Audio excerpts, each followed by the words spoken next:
Hello and welcome to Jill Cameron Creations. Today we are doing a Flippin' Awesome card and it's inspired by a song. We are using the Lawn Fawn Long Cuts Flippin' Awesome die set and the add-on set. And I am also using the before and after trees, and the song that inspired this is You've Got a Friend by Carole King, not the Toy Story You've Got a Friend or anything like that. This is winter, spring, summer, fall. All you have to do is call and I'll be there. Yes, I will. You've got a friend. Growing up, my mom listened to Carole King, and of course, as I've gotten older, I love Carole King. I love her voice, I love her music, and that's probably one of my favorite songs. And when I saw the trees and it had the words winter, spring, summer, and fall for the trees, it just hit me that I had to do this card as that card. It was inspired by that song. So, and I actually wrote the note on the pull-out piece that is the rest of the song lyrics.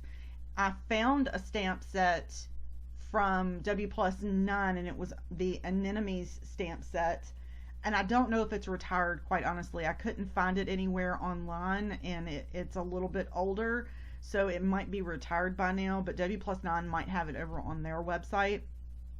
And it's in that stamp set, it's You've Got a Friend, and the You've Gotta is really small and the friend is in script, and I actually included that on the pull-out part of the card that I'm doing here. I stamped all 4 of the trees using my mini MISTI. I use Lawn Fawn Jet Black ink as my Copic friendly ink. I have not been doing a lot of Copic coloring lately. As most of y'all know, last year had major life changes and I had to go back out into the working world, and that has now changed. I am working from home again, so I am able to actually sit down and Copic color and be able to hold a marker. The job that I had when I was out in the quote real world, I would come home and my hands would hurt so bad that I wouldn't be able to actually hold a marker steady enough to be able to Copic color, and that's how it's been for quite a few months now. So now I am able to get back in it and back to it, and I'm just jumping right in and practicing my Copic coloring, doing some small things, nothing very intense, nothing very big here, just some small images at first to get started and pick up that muscle memory again, because Copic coloring and being good at Copic coloring is really about muscle memory, and more than anything, just being able to hold that marker and being able to remember how much pressure to apply to get the look that I want. So a whole lot of that I'm gonna have to practice on again because it's been so long since I've colored. So I am using some cooler browns for the winter and fall tree, and then some warmer browns for the spring and summer tree. And I'm just basic coloring. I'm not doing anything fancy on this because these are really small images, and then I'm going to use the coordinating long cuts dies to cut this out. All of the products that I'm using, minus the Anemone stamp set from W+9, just because I couldn't find it anywhere, is going to be in the description below and also over on my blog. This, I was really shocked at how easy it was to put together for the Flippin' Awesome die set. Sometimes this was the first time I put it together, I didn't like do a test run or anything. What you see is me putting it together for the very first time, and I was really impressed by how easy it was to put together. I did watch the video from Lawn Fawn, and of course they do an amazing job always of describing how to do that and showing you how to do all of the steps. And I sat down and watched it for the first 8 minutes, I think, of that particular video, and it explained it, and here we go. That's what I'm doing in the video. I am going to die cut this using my Platinum 6 by Spellbinders. I need new cutting plates. I need to replace that bottom cutting plate because it's a little warped in places and didn't cut through on one of those. And that was my fault for not running it through more than once and not putting a shim in it, because that poor cutting plate has had it. I need to replace it. So now I'm going to move my markers and stuff out of the way, and I am going to cut the long piece, the actual flip part of it. So it is a little bit longer than all of my cutting pads, so I left it there. I didn't tape it down or anything. I just slid it up, take that top plate off, slide up your paper and your die, and it cuts beautifully. Not a problem. So there it is. I also wanted to go ahead and do all of my die cutting at once before I started doing anything else. I picked out some patterned paper. This is from the Lawn Fawn Perfectly Plaid spring of 2019. So this is Perfectly Plaid from last year's spring collection from Lawn Fawn. And it's just a 6x6 paper pad. And I pulled out a couple different colors, including a solid, there's one plaid in it that has all of the colors in it, and I'll use that with the add-on piece on the background. And I'm just going to die cut those. These are all, the dies that I'm using are all part of either the add-on for the Flippin Awesome or part of the Flippin Awesome.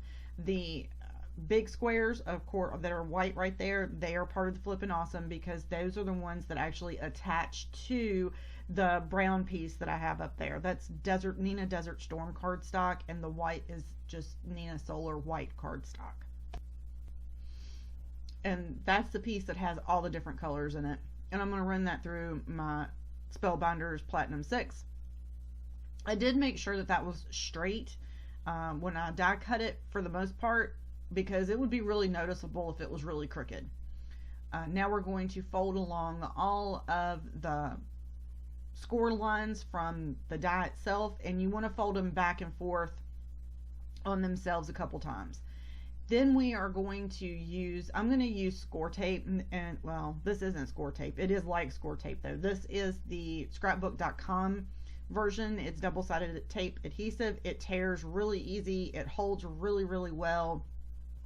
And it's less expensive, and it comes in a bunch of different sizes, so I really like it. I have it linked below in the description there. And this is the 1/8 inch tape. It's the super skinny kind, and I should have used the 1/4 inch tape because that would have been fine, but I went ahead and added another row of the 1/8 inch tape on here. This is on the flat part in between the folds, and that's where all of your pieces of paper are going here.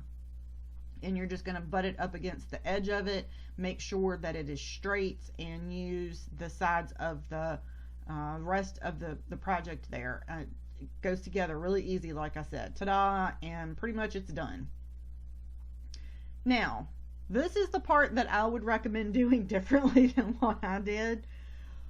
Put your squares together first before you put them on the flip part. That's the only thing that I would recommend doing differently from what I'm doing here. Put your squares together first, and then put all of the little squares onto the flip part. I wanted to make sure that I was leaving enough room there to get my sentiment that I wanted on each of them, because I have the winter, spring, summer, and fall, and I die cut, heat embossed that on the Desert Storm cardstock as well. I kept the card pretty simple because this is a busy card no matter what you do, and I have all the different pattern papers on it, and but made sure that everything kind of coordinated together, and that piece that's sitting there to my left kind of brings all of it together really, really well. And it came together probably, this card took me about, with the coloring of the trees and everything, it took me about an hour to make all of the card. I'm out of practice. I'm seriously out of practice to make the card. So Now, one thing that I did do here that I probably could have done a little differently, I stamped, sprinkled, and heat embossed the sentiments. And I thought I was going to do it in white with black, and then I was like, nope, I'm going to do it Desert Storm in white. I've gotten very clumsy because I'm so out of practice of making cards on a regular basis. So instead of me even remotely taking the chance of me sticking my finger in the embossing, I went ahead and stamped and then sprinkled and then used my heat tool so that I wouldn't stick my finger in it, because that's exactly what I would do at this point, is stick my finger in it. So if you're comfortable doing it, you could stamp all of them all at the same time and then sprinkle all at the same time and heat set all at the same time. You could also use your stamping tool to your stamp positioning tool like a MISTI to do this and stamp all of them at the exact same time, and then none of this would be a problem. I've gotten to where I do hand stamp a whole lot more of my sentiments because I do get better placement with them for straightness and where they are on the paper, etc., etc. I don't have good luck with a stamp positioning tool of making sure that they're straight. That's just me, and it's how I roll. And so if you can use a stamp positioning tool to make sure that your sentiments are straight and that works for you, that's great. I have no luck with it.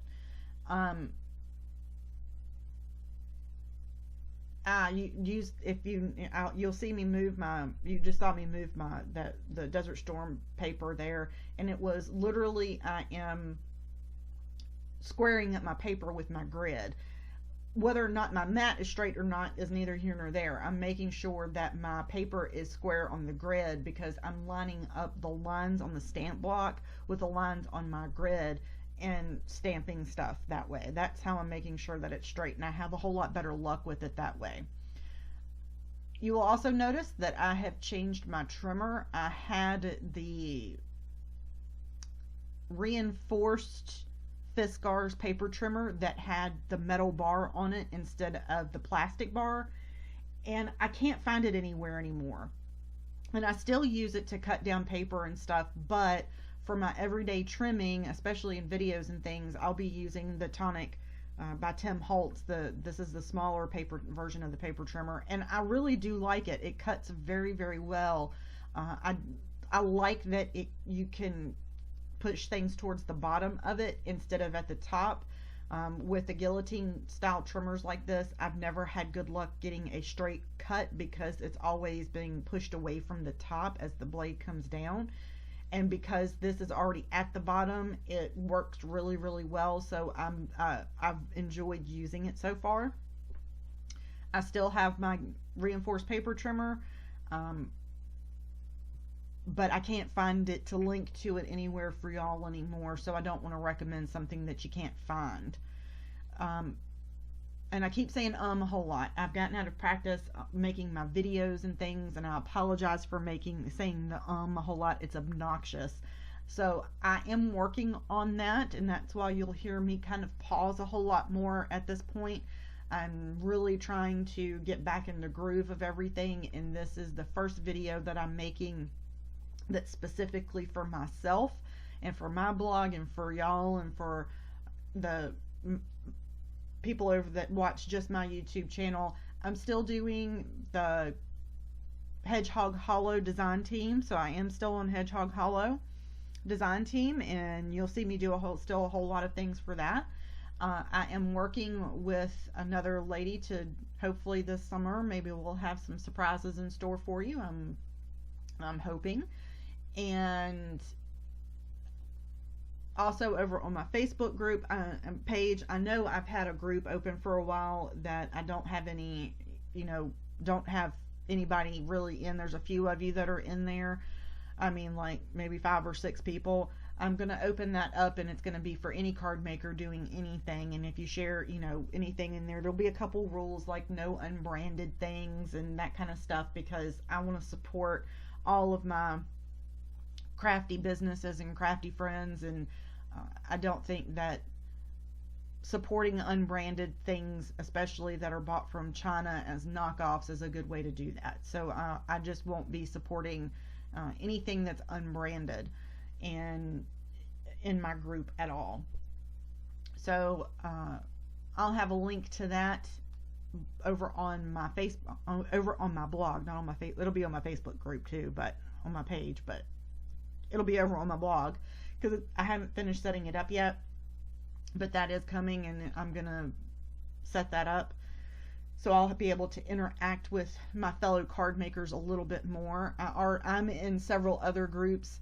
It's just really hard to keep up with all the groups that are available out there and all the different rules that are available and that kind of thing. So hopefully we'll be able to do that. This is one thing that I would like to start doing more, which is actually handwriting notes in my cards. I don't do it that often because I don't like my handwriting. So I'm going to work on my handwriting. I'm going to write more, and that's how you work on your handwriting and do things. You repeat them. And I'm going to add more notes to my cards. So don't forget to hit subscribe so that you don't miss any of my videos, and head over to my blog. There is a free resource library over there if you sign up for my newsletter that you'll have access to. It has some silhouette files in it, some printables for your crafty organization, and I am working on a blog post that will share some crafty organizational tips that will be less expensive for you, and because that's one thing that you can spend tons of money on organizing your craft supplies, and I want you to be able to spend the money on your craft supplies instead of organizing them. So we're going to talk about some less expensive alternatives that work just as well as the expensive ones out there. I am making right now in the video, we're back to the video now. Sorry, I'm jumping around. Like I said, I'm trying to get back in the swing of this. I'm making a background on my card base here. This is a Catherine Pooler sketched, what is the name of this thing? It's Sketch something. Sketch Plaid background. I used bamboo ink from Altenew there. The foam piece that I'm using is a foam sheet by scrapbook.com, and I'm just going to cut that down and put that on the very back of the Flippin Awesome add-on piece here, and then I'm going to remove the release paper and put that in the middle of my card front, and that way I would be able to actually add this to I can add a gift card to it if I wanted to. I could add another note to it. There is also a gift card add-on for this that I did not get because I don't do a whole lot of gift cards. I do a lot of cards, but not a lot of gift cards. So anyway, don't forget to subscribe to my YouTube channel here. Also head over to my blog, Jill Cameron Creations. All the links will be below. Thank you so much for joining me today. Have an amazingly crafty day.